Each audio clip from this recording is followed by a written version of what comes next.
Hi மக்களே, வணக்கம். நான் தான் உங்க Roja. Welcome to Roja's kitchen. இன்னைக்கு நம்ம சேனல்ல நாட்டுக்கோழி குழம்பு ரெஸ்டாரண்ட் ஸ்டைல்ல எப்படி வைக்கிறதுன்னு தான் பார்க்க போறோம். இந்த நாட்டுக்கோழி குழம்பு சூடான சாதம், இட்லி, தோசை கூட வச்சு சாப்பிட சூப்பரான ஒரு ரெசிபி.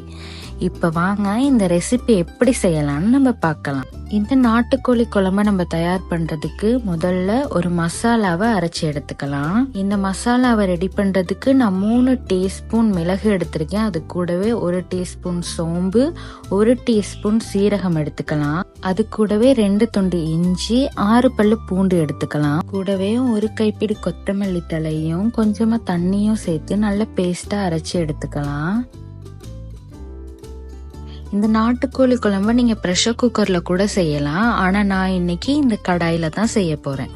கடாய் சூடாகினதும் 4 டேபிள் ஸ்பூன் நல்லெண்ணெய் ஊத்திக்கலாம். எண்ணெய் சூடாகினதும் 1 துண்டு பட்டை, 2 கிராம்பு, 2 ஏலக்காவை சேர்த்துக்கலாம். அது கூடவே 2 மீடியம் சைஸ்ல பெரிய வெங்காயம் நான் கட் பண்ணி சேர்த்திருக்கேன்.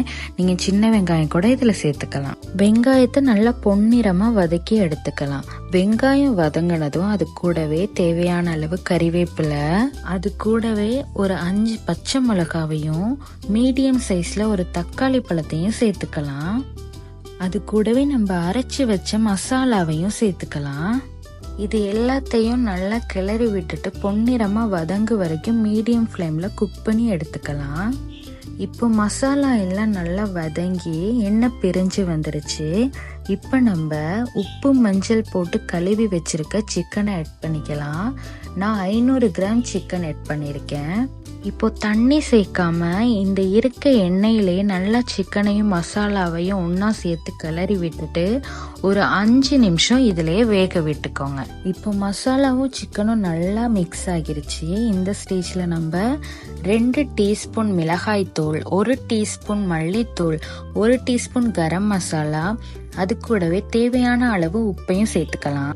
இப்போ நம்ம சிக்கன் வேகிறதுக்கு தேவையான அளவு தண்ணி சேர்த்துக்கலாம். நான் 4 கப் தண்ணி சேர்த்திருக்கேன். நீங்க தண்ணி தேவைப்பட்டுச்சுன்னா இன்னும் அதிகமா கூட தண்ணி சேர்த்துக்கலாம். மசாலா, சிக்கன் எல்லாத்தையும் நல்லா கிளறி விட்டுட்டு மூடி போட்டு 40 நிமிஷம் குக் பண்ணி எடுத்துக்கலாம். இப்போ சிக்கன்லாம் நல்லா வெந்து எண்ணெய் பிரிஞ்சு வந்துருச்சு. இந்த ஸ்டேஜ்ல நம்ம 1 கப் கெட்டியான தேங்காய் பாலை சேர்த்து ஒரு 5 நிமிஷம் குழம்பு நல்லா கொதிக்க விட்டு எடுத்துக்கலாம். இப்போ நம்மளோட நாட்டுக்கோழி குழம்பு ரெடி ஆகிருச்சு. தேவையான அளவு மல்லித்தலையை சேர்த்து நம்ம இப்ப பரிமாற வேண்டியதுதான். இந்த வீடியோ உங்களுக்கு பிடிச்சிருந்ததுன்னா நம்மளோட சேனலை சப்ஸ்கிரைப் பண்ண மறந்துடாதீங்க. இதே மாதிரி இன்னொரு ரெசிபியோட நான் திரும்பவும் உங்களை சந்திக்கிறேன்.